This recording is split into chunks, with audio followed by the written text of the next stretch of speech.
갑사는 신라 버풍왕 23년 536년에 창건된 유서 깊은 사찰입니다.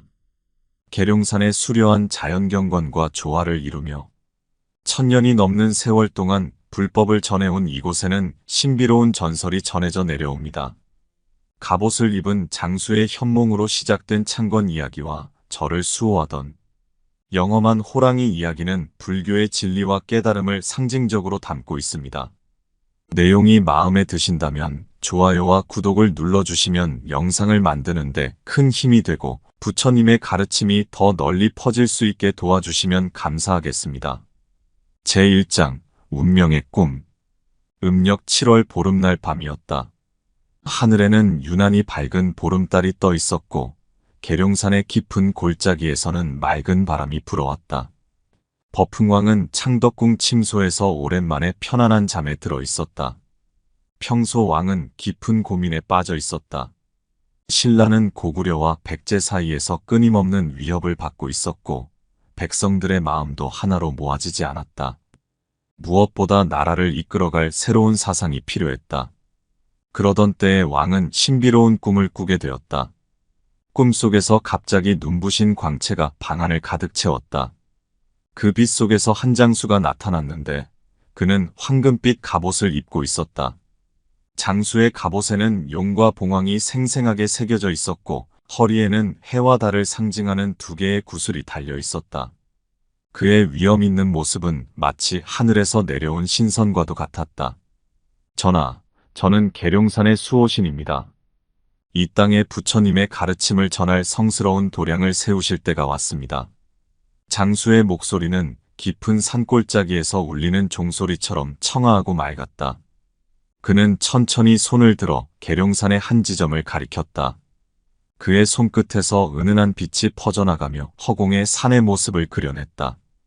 이곳에 절을 세우시면 이 산은 불법이 퍼져나가는 성지가 될 것이며 나라의 수호처가 될 것입니다.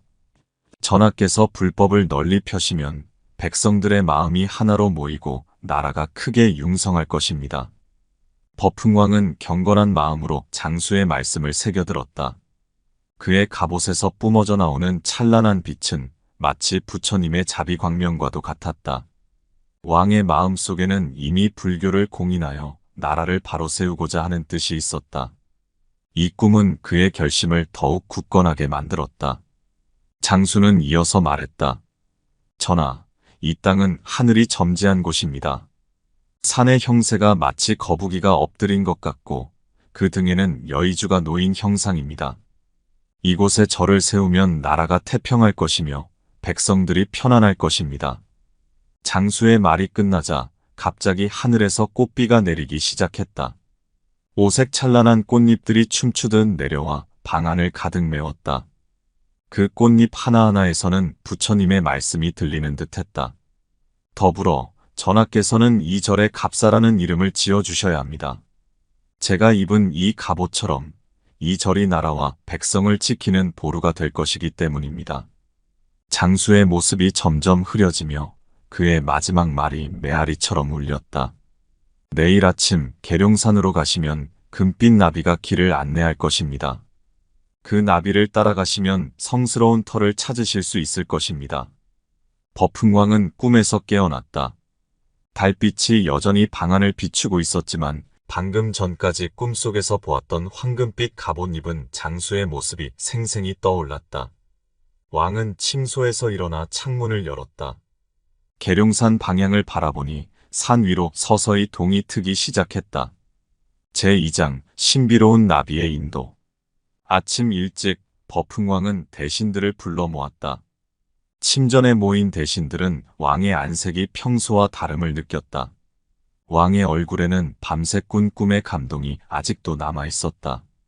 밤새 이상한 꿈을 꾸었노라. 계룡산의 수호신이 현몽하여 절터를 일러주었다. 왕의 말에 대신들은 숙연해졌다. 특히 나라의 큰 스님인 연광대사는 왕의 꿈 이야기를 듣자마자 깊은 감동에 빠졌다.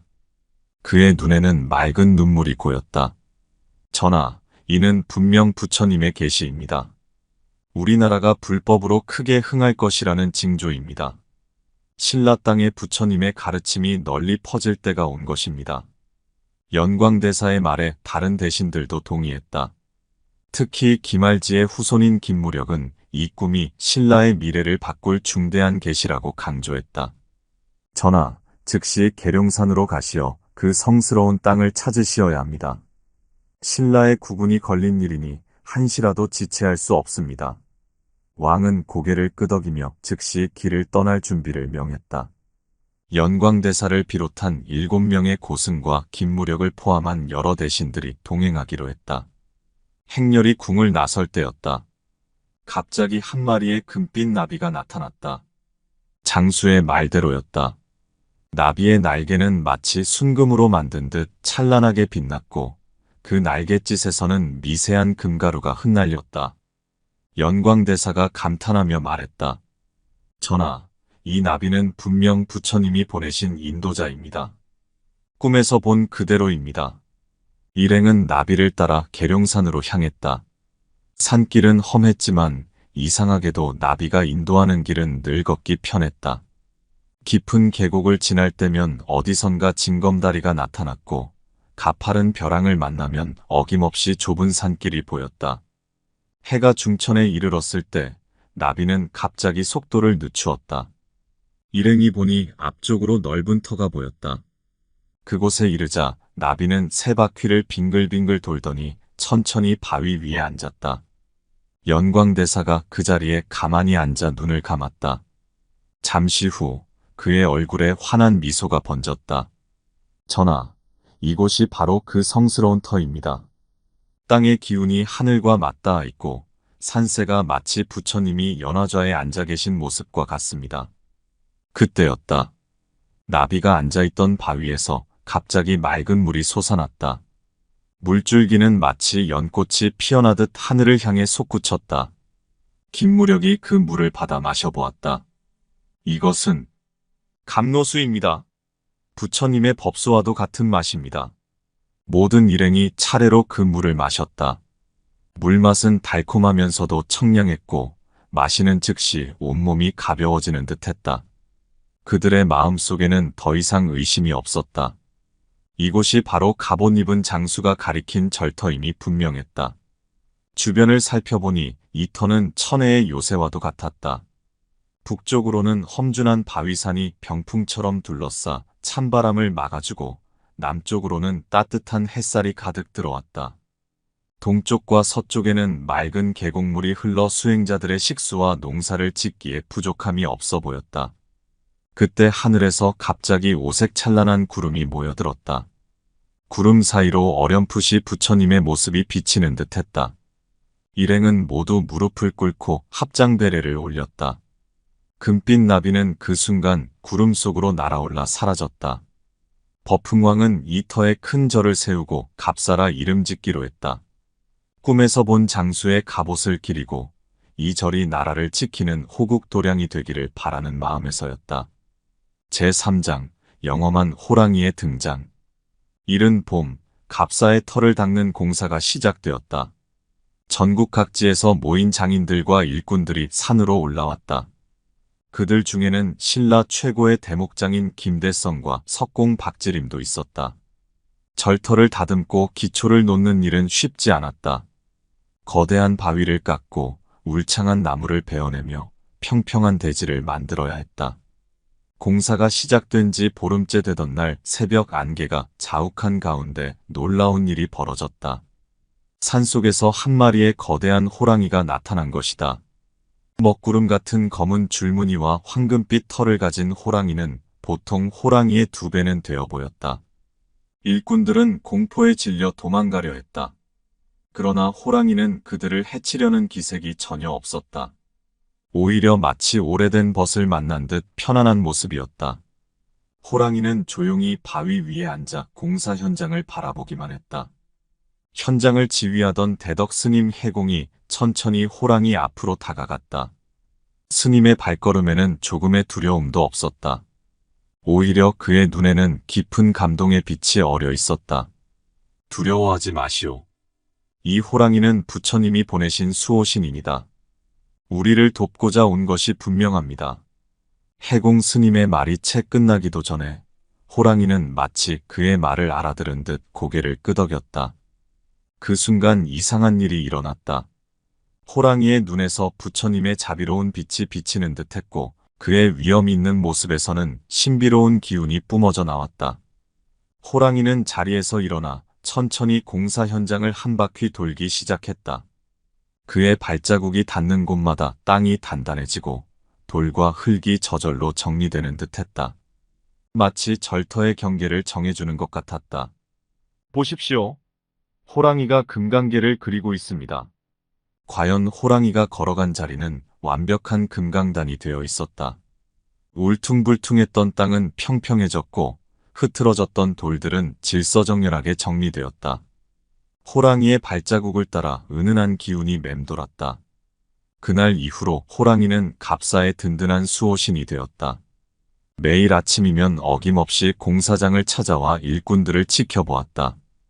더운 날에는 커다란 나무 그늘을 만들어 일꾼들이 쉴 수 있게 해주었고 비가 올 때면 미리 나타나 일꾼들에게 비를 피하라고 알려주었다. 특히 호랑이는 스님들의 탁발을 도와주었다. 스님들이 먼 마을로 탁발을 나갈 때면 호랑이가 동행하여 길을 인도했다. 덕분에 스님들은 한 번도 길을 잃지 않았고 산적이나 맹수의 위험도 없었다. 제4장 갑사의 기적. 공사가 한창 진행되던 어느 날 뜻하지 않은 시련이 찾아왔다. 며칠 동안 계속된 폭우로 계룡산 전체가 흙탕물에 잠기고 말았다. 산사태가 여기저기서 발생했고 그동안 쌓아올린 공사 현장이 무너질 위험에 처했다. 스님, 이대로는 모든 것이 무너질 것 같습니다. 지금까지 쌓은 석축이 흔들리고 있습니다. 일꾼들의 외침이 빗소리를 뚫고 들려왔다. 해공 스님은 흙탕물이 흐르는 계곡을 바라보며 깊은 시름에 잠겼다. 그때였다. 멀리서 호랑이의 포효가 들려왔다. 호랑이는 빗속을 가로질러 달려왔다. 그의 몸에서는 금빛 광채가 뿜어져 나왔고 그 빛은 폭우 속에서도 선명하게 빛났다. 호랑이는 곧장 흔들리는 석축으로 달려가 그 앞에 앉았다. 놀랍게도 호랑이가 앉은 자리를 중심으로 빗물이 양쪽으로 갈라져 흘렀다. 마치 모세가 홍해를 가른 것처럼 호랑이의 영험한 힘이 물길을 바꾼 것이다. 일꾼들은 이 광경을 보고 탄성을 질렀다. 부처님의 가호로소이다. 호랑이 보살님이 우리를 도우러 오셨습니다. 호랑이는 밤새도록 그 자리를 지켰다.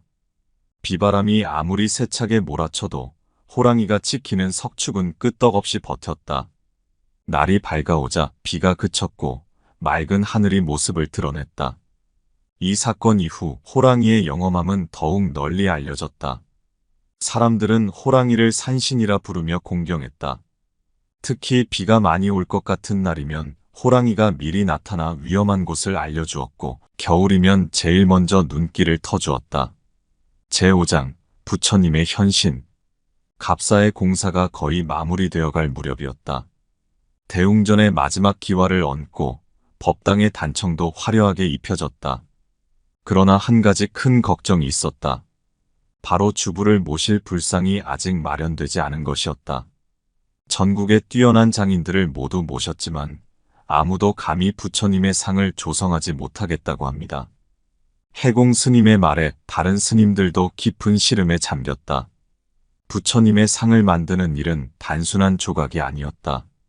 부처님의 32상과 80종호를 완벽하게 구현해내야 했고 거기에 부처님의 자비로운 기운까지 담아내야 했다. 그날 밤 달빛이 유난히 밝았다. 호랑이는 평소와 달리 대웅전 앞마당에 앉아 하늘을 바라보고 있었다. 그때 갑자기 하늘에서 찬란한 빛이 내려오기 시작했다. 빗줄기는 마치 폭포수처럼 쏟아져 내렸고 그 속에서 황금빛 갑옷을 입은 장수가 나타났다. 그대는 참으로 충직하구나. 이제 마지막 임무를 수행할 때가 되었다. 장수의 말이 끝나자마자 호랑이의 몸이 황금빛으로 빛나기 시작했다. 그 빛은 점점 강렬해져 주위를 환하게 비추었다. 놀랍게도 호랑이의 모습이 서서히 변하기 시작했다. 네 발이 두 발이 되고 털로 덮인 몸이 갑옷을 입은 모습으로 바뀌어 갔다. 새벽 예불을 준비하던 스님들이 이 광경을 목격했다. 그들의 눈앞에서 호랑이는 완전히 사라지고 그 자리에 찬란한 금빛의 불상이 모습을 드러냈다. 불상에서는 온화한 미소가 흘러나왔고 그 눈빛에는 세상 모든 중생을 향한 자비가 가득했다. 아, 이제 알겠습니다. 호랑이는 부처님의 화신이셨던 것입니다. 해공 스님은 감격에 겨워 눈물을 흘렸다.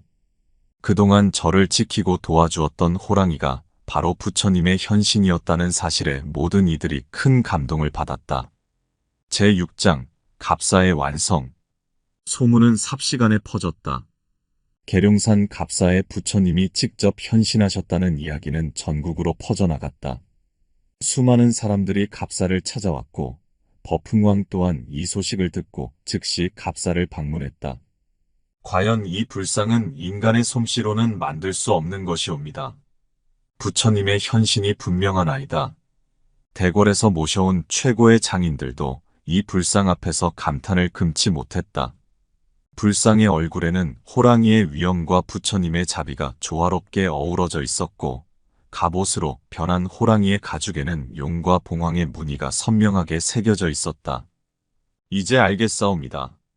꿈에서 배웠던 갑옷 입은 장수도 우리를 도와주던 호랑이도 모두 부처님의 화신이었나이다. 버풍왕은 불상 앞에 무릎을 꿇고 깊이 절을 올렸다.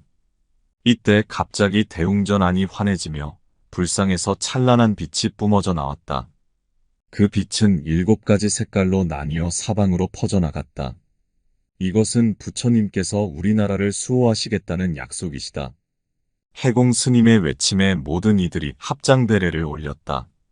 그 순간 멀리서 호랑이의 포효 소리가 들려왔다. 마치 부처님께서 이 땅의 태평성대를 약속하시는 것만 같았다. 갑사는 이렇게 완성되었다. 부처님의 현신인 불상을 모신 대웅전, 호랑이가 지켜준 단단한 석축, 장수가 점지해준 절터는 모두 부처님의 가피가 가득한 성스러운 곳이 되었다. 이후 갑사는 신라의 호국 도량으로 자리 잡았다. 나라에 큰 일이 있을 때마다 이곳에서 국가의 안녕을 기원하는 법회가 열렸고 때로는 산속에서 호랑이의 포효 소리가 들려와 앞이를 알려주기도 했다. 특히 매년 7월 보름이면 절 앞마당에서 갑옷을 입은 장수의 모습이 어렴풋이 보인다고 한다. 장수는 늘 미소를 띠고 서 있다가 동이 트면 사라진다고 하니 이는 아마도 부처님께서 이 절과 나라를 수호하고 계시다는 징표일 것이다. 이렇게 갑사는 부처님의 가피와 호랑이의 영험, 그리고 장수의 현신이 어우러진 영산으로 자리매김했다. 1000년이 넘는 세월 동안 이곳에서는 수많은 고승들이 배출되었고 깊은 수행과 깨달음의 전통이 이어져 왔다.